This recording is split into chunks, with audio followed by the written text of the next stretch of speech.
Mayli janaga kela qo'y. Men görmanlarga salom salib жүгүнүп qo'y. Rahmat. Ko'rdingizlar, ko'rdingizmi shu kasetga qo'l chaqirgan buni o'zingizcha ko'rdingiz. Amansiz bo'lsin.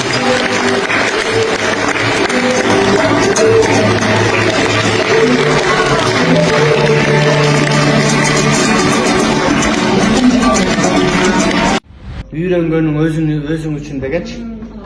Ушундай нерседен bir кезде biz дагы бирөөлөрдүн концертинде афишасын элип колонкасын ташып жүргөн күндөр өткөн. Эми силерге айтарым ушул биз деле таш өйдөлөп калганда аркабызда келаткан муун силерсиңер. Ушундай келип колдоо көрсөтүп, жеңилимди жерден орунду колдон алып, отырган баарыңарга чоң ыраазычылык айтам. Тойлик акем болсо бүгүн